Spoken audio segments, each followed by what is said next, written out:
Welcome to Drive the Daf. Clear, structured explanation of the daily Daf in 20 minutes. You can even follow in the car. Shabbos Daf Kuf Mem Zayin is a relatively simple set of halachos. Many of the halachos are accompanied by a story which either brings to the halacha or helps us encapsulate the halacha. The first nearly half of the daf discusses the halachos of cloth, whether it's shaking the dust off cloth and laundering it in that way, or whether it's wearing it in such a way that it might be considered carrying. Then we get to a Mishnah which introduces us to halachos of things which can be considered to be medical, the various activities which we may do for health, and some of them are borderline medical treatments. They may be to invigorate the body or to increase functions of the body, and therefore might potentially be an issue. And again, we'll just have a lengthy list of halachos. So first of all, the Gemara says that you are not allowed to shake out a talis on Shabbos. Machokes Yishonim, if you're shaking off the dust that's on it. That's what Rashi says. Tosfos, quoting the Rach, has an issue with that there is no Isser to shake off the dust on Shabbos. It must be talking about where the talis is wet with dew and you're shaking off the dew, and that's cleaning it, and therefore it's wet, and laundering applies in a situation where the talis is wet. But either way, the Gemara says that you are not allowed to shake it if it is black and it's new and it's a talis which you wouldn't wear in its current state, and you need to clean it in order to be able to wear it. The Gemara says that Ula went to Pumbedisa and he saw that the Rabbanan were shaking out their jackets, and he said, "Oy, these Rabbanan are being Machal Shabbos." So Rabbi Yehuda said, "Shake it out in his face. We don't care about this. We're not makpid. We're not bothered by the dust that's on it, and therefore we're allowed to shake it off. We would wear it just as fine the way it is." Abai was once standing in front of Rabbi Yosef, and Rabbi Yosef asked him to pass him his hat, but he saw that there was dew on the hat. He was afraid he would shake off the dew, and that would be considered to be laundering the hat. And he said to him, "Shake it off and toss it. Don't worry about it. I don't care about it. We don't care about it. It's not considered to be something that we're makpid on, and therefore it's not laundering." Okay, now we go to a subject of wearing your talis in such a way that it's folded. Now, we aren't necessarily going to be referring to a talis shel mitzvah. It's a cloth that people wore draped over themselves. Could be talis shel mitzvah, and it was generally worn hanging straight down the back. So the question is, what if you wear it where you take the bottom hem, the one that hangs all the way near the ground, and you fold it up over the shoulders? So that's folded. That's not the classic way of wearing it. So in a sense, you're carrying the folded over part. So what's the story with that? So Rav Yitzchak Bar Yezer sent the name of Rav Yechanan. Somebody who does that is an Isus Daraisa of carrying. If he wears it in the street like that, is Chayav Chatas. Gemara quotes a Brisa that supports this. A Brisa has 3 halachos, and each one it says a specific type of person who would do this activity, but it's not referring to him specifically. It's just that he's common. The first one is that cloth merchants would wear their talisas folded in that manner, and that's forbidden. So this is deraisa. It's not only cloth merchants, it's anybody. They're just the ones who frequently do. Store owners often walked around with money bound up in a cloth, in a sheet. If they do that in Shabbos, that's in deraisa, and not just store owners. That really applies to everybody. And ratonin, people from the place called Raton, would wear a handkerchief or something draped across their shoulder.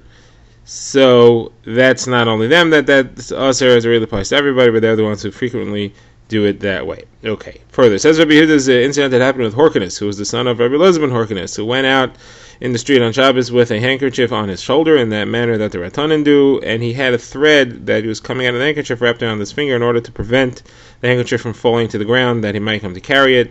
The incident was brought before the Chachamim, and they said you don't need the string part, you can carry it on your shoulders, not a problem. Okay. Rav Nachman bar Rav Chizda said in the name of Rav Chizda, the halacha is that you do not have to have that string wrapped around your finger. It's okay either way. Okay, now Ula went to the house of Asi bar Hini, and he asked him the following thing: are you allowed to make a marzev on Shabbos? Marzev means a spigot, but it's referring to a way of wearing your talis in a similar way we described before, that it's folded up, that the part that hangs down your back is folded up, and it forms a kind of cup with at the bottom of it. So you're allowed to make that. So he said to him, it is aser. Rabbi Eloi said it's aser. The Gemara explains what it is, and then the Gemara says that it wasn't clear exactly what it is exactly, and Rav Yirmi was sitting in front of Rav Zera, so he showed him what about if I wear it like this, is that okay? He said, no, that's usher. What about like this? He showed him a different way. He said, that's also usher. Says Rav Papa, here's the rule. Anything which you're folding it up and you're lifting it up in order to prevent it from dragging on the ground or becoming besmirched that way, that's going to be forbidden. Anything that's the style to wear it, and that's why you have it hitched up like that, that's going to be permitted. Okay, Rav Shisha, son of Rav Edi, wore his cloak in a certain way. That's an example of a style. It's more befitting to wear it that way. That wasn't to be hitched up, and that would be okay. Okay, when Rav Dimi came from Eretz Yisrael, he said over an incident that happened with Rebbe, and there are three versions of this incident, and what the halacha that we see from that is. So Rav Dimi came and he said the incident was as follows. Rebbe was walking in a field, and he was wearing his talus, and the two sides of the talus, that is the left and the right, were draped over his left and right shoulders. The back was hanging straight down, but the sides were draped, kind of how we wear it in shul.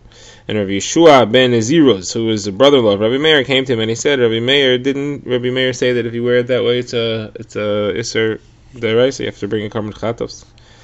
So Rabbi said, really, Rabbi Meir was so careful, even to such an extent, and he accepted his words and he dropped the sides of the talus and he let them hang. Okay, now when Ravin came, he said it was not quite how the story went. First of all, it wasn't Yeshua ben Ziruz, it was Yeshua ben Kipusoi, who was the son-in-law of Rabbi Akiva. And he said, didn't Rabbi Akiva say that this is an Issa Deraisa? And then he dropped his talus as before. Now, Shmuel Bar Yehuda came and he said this whole story never happened. Somebody asked Rabbi the question, and Rabbi said that it's okay. And then they said, didn't Rabbi Akiva or Rabbi Yehuda say that it's not? And he accepted it from him. We're now in the next Mishnah, which talks about the halachos of bathing in certain ways that are relative to medical treatment. So there are two basic sugis here. First of all is the issue of the towel, drying oneself with the towel and what you do with the towel afterwards, which is then going to be soaked with water and one may come to squeeze it out. And the other issue is there a problem of medical treatment involved here, because some of these activities may be beneficial to one's health. So first of all, we'll see the Mishnah. In the first half, we'll discuss the towel, and then we'll get to the medical aspect of it. So first of all, the Mishnah says that somebody who bathes in what it calls mei ma'ara, cave water, which is natural spring water, which is in a cave, and therefore it's warmer, as the Gemara will explain, or mei tfaria, that's water heated by the hot springs of Tfaria. So even if he dries himself off with 10 towels, and each one has very little water soaked into it, he still should not bring it home, even if there is no problem of Erev, because since he's alone, he may forget that he's not allowed to squeeze them, and he may end up squeezing them out, even though there's not too much water on it. On the other hand, if you have 10 people who all shared one towel, and that towel is obviously soaked, you're still allowed to bring it in because there's 10 people together, and therefore they'll make sure that they don't squeeze. 10 people will remind each other not to wring out the towel. Specifically, the Mishnah here says that they dried their hands, face, and feet, but Rashi says it refers to the whole body as well. Okay. Now, as far as the medical treatment, so one is allowed to rub oil on the body, and he is allowed to massage it in, and it's a pleasurable experience, but he should not do too much of a vigorous massage. That heats the body and may have health benefits. The term for vigorous massage here is misamlin. Rashi understands it as a vigorous massage. Actually, the Rach understands it as being physical exercise which heats the body. The next thing is that one shouldn't comb or vigorously rub the skin with a comb. That also heats the body and has health advantages. You should not go into the river called Kordima. The Gemara will explain why. You should not make oneself vomit on Shabbos. One should not swaddle a newly born child in order to keep the bones straight and in line, or straighten them out. And one is not allowed to set a fractured limb. And if somebody has a dislocated limb, so the treatment for that was to rub it with cold water, so he can't do that, but he is allowed to just bathe himself normally, and if it has the effect of moving the limb back, so then that's great. Okay, now the Gemara. The Gemara says, first of all, we said that cave water and Tveria water, so those two are obviously put together to show that they're similar, and when we say cave water, we mean warm water. And that's why it says if somebody went into that water, he's allowed to dry himself. But one is l'chatchila not allowed to go into that water on Shabbos, one is not allowed to bathe his entire body in warm water. He is, however, allowed to shower the entire body at once. That is not a generally agreed upon halacha. This is the opinion of Reb Shimon. We have a Raisa that says a person is not allowed to shower his entire body at once, not in warm water or cold water, according to Reb Meir. Reb Shimon says he is, and Reb Yehuda says it depends. Hot water is forbidden, but cold water is permitted. Halacha l'maisa, we do not shower the entire body because of Gzeras Balanin, which we learned earlier in the Masechta. Okay, now going on to the towel. So the Gemara spells out that we have a chiddush in both statements, even if there are 10 towels, so there's not too much water. As long as there's only one person, we're afraid that he's going to wring it out. But if there's just 10 people, we don't have an issue, even if they all shared one towel and there's a lot of water, which is explaining the chiddush there. Okay, now the Gemara quotes a brisa that says a person is allowed to dry himself with one towel, and he should hang it on the window. He should not give it to the bathhouse attendant because they are suspected about that thing. What is that thing? Rashi and the Aruch say that means that they're going to wring it out so that they can use it for somebody else. The Rach, Rabbeinu Chananel, has a slightly more sinister understanding of what that's about. Okay. Next, halach over here, the Gemara has a number of opinions that hold that it actually is permitted to bring the towel home. We're not afraid that you're going to wring it out. And the Gemara is going to note that disagrees with our Mishnah. So the Gemara says, Rabbi Shimon says that a person is allowed to dry himself with a towel and he's allowed to bring it into his house. Abai asked Rav Yosef what's the halacha, and he said, well, there are 4 people who hold that it's okay. Rabbi Shimon, as we just said, Rabbi and Shmuel and Rabbi Yechanan. Who is Rabbi Shmuel and Rabbi Yechanan? So we have a brisa that says that Rabbi said when we were learning the Torah and the yeshiva of Reb Shimon in Tekoa. So we used to go and carry oil and a towel through the courtyards and the roofs and the karfifim. These are all fenced rishus hayachid that you're allowed to carry. And according to Reb Shimon, you're allowed to go from one to another. You don't have to have an erev chatzeros. And we would get to a spring, and over there we would bathe on Shabbos. So most likely they brought the towel back with them because they weren't going to leave it there out in the Hefker areas. Shmuel, where do you see that he holds it's okay? So Rav Yehuda says that in the name of Shmuel, you're allowed to dry yourself with a towel and bring it home in your hand. Rav Yechanan also says, quoted by Rav Chia bar Abba, you're allowed to dry yourself with a towel and bring it home. So you see all those 3 opinions. Now the Gemara, all those 4 opinions. Now the Gemara says, hold on a second, is it possible that Rav Yechanan really holds the way? But we know that Rav Yechanan has a rule that you pass like a Stam Mishnah. And our Mishnah, which we saw, is a Stam Mishnah. It says that one person, even if he dried himself with 10 towels, is not allowed to bring it home. Versus that was not a Stam Mishnah. That Mishnah is Ben Chachinai. He's the one who says it over. Okay, now as far as carrying things, so the Gemara quotes Rav Chia bar Abba and Rav Yechanan, who says, and this is the same one said before, the Gemara says that the bath attendants for women are allowed to bring women the towels, but if they have to carry through Rishos Rabbim, they should wear it as a cloak. If they want to bring a smaller towel, they should wear it draped over their heads and tied underwards, under the head or under the shoulders, in order that it really looks like it's clothing, and it should not appear to be just a cheap way of carrying things. Rava said to the people of the city of Mechuzah, when you have soldiers stationed in your house by the quartering act, you have to bring them clothing. Make sure you tie it around your shoulders so that it looks like you're really wearing it and not just carrying.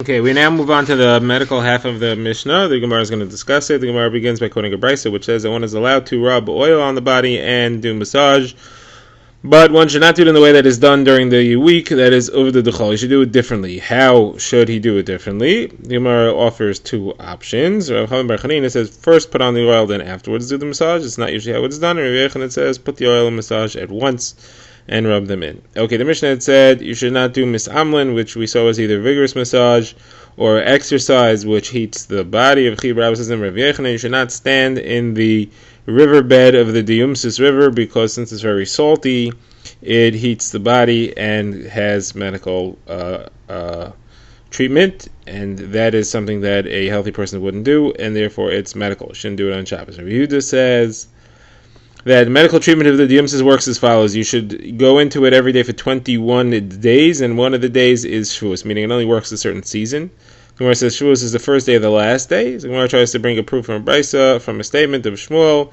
Shmuel says that all types of medical potions that you drink that are supposed to help are supposed to go from Pesach until Shavuos. So you see that Shavuos should be the last day because it's supposed to fill in the space leading up to Shavuos.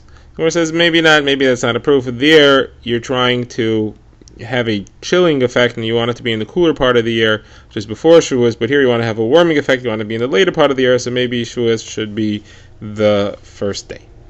Okay, on the subject of the Diyumsis, Rabbi Chelba says that the wine of a place called Prugaisa and the water of the Diyumsis are so pleasurable and so attractive that it actually caused the destruction of the 10 Shvatim, the 10 lost tribes of Klal. They got into it and they got addicted to it, and then they ended up doing it often, and that drew them away from Torah, and that's how they ended up becoming wicked. Now the Gemara notes that Rabbi Elazar ben Aruch once went to visit the place, and he got into it a little bit, and it drew him in. He wasn't able to avoid it, and he became so involved in it that he actually forgot everything that he learned. When he came back, he sat down to read from a sefer, and he read where it says "Hachodesh hazeh lochem," but he couldn't even remember the aleph beis correctly, and he read it "Hacharosh Hoya Libum," which not only is changing the letters, but it also means that their hearts became foolish and their knowledge was lost. So the Rabbanan were mispalo, they prayed for him, and his learning returned. And that's why we have a Mishnah which says that Rav Nehorai says that one should always, when he travels, when he leaves, should always go to a place where there is a Torah, where there are chaverim, other Talmidei Chachamim who can help him. You should not think I'm going to go where I am and then my chaverim will come and follow me if they want to, and I don't need them necessarily. I can rely on myself, because you see people always need to rely on others as far as their Torah learning is concerned. Now the Gemara notes that Rav Nehorai was not an actual person. It was a nickname either for Rav Nechemia or for Rav Elazar ben Aruch himself, who this entire story happened to. The name Nehorai was given because it's from the word Nahir, which means to illuminate. He lit up the eyes of the Chachamim with halacha. Okay, back to the Mishnah. We saw there that one is not allowed to comb the skin, rub the skin with combs. So the Gemara says you can't do it on Shabbos. Rav Shimon ben Gamliel says if your feet are caked with mud or with other dirt, you're allowed to do it normally in order to get them off. You don't have to worry about this. Shmuel bar Yehuda notes that his mother made him a special silver comb to use for this L'Kavod Shabbos. Okay, the Mishnah said you can't go into the Kordima River. Why not? The Gemara says there's mud at the bottom. It's very slippery. You're likely to fall, slip. Your clothing will get soaked, and then you'll end up bringing them out. Can't make yourself vomit. Rabbi Bar Chana says in Rav Yechon that's only if you're taking a drink which causes one to vomit, because that is similar to medical treatment. But if you stick your fingers down your throat, it's not, and then you're allowed to. The Gemara says you shouldn't do that anyway, because you end up losing all your food, and then you'll be hungry again, so it's baltashchas. You can't swaddle the child to straighten out his limbs. So the Gemara says Rabbi Bar Chana and Rav Yechonon says that you are allowed to swaddle the child. The Gemara says, what do you mean? The Mishnah says you're not. The Gemara says it's different. He was talking about where one of the vertebrae is out of place, you want to straighten it, and that's well after the birth. We are referring to the immediate swaddling right after birth, and that is what is forbidden. Drive the Daf is a project of the Grand Woodlands Shul and is presented by Rabbi Yitzchak Landa. Find us on YouTube or subscribe to daily emails by emailing drivethedaf@gmail.com.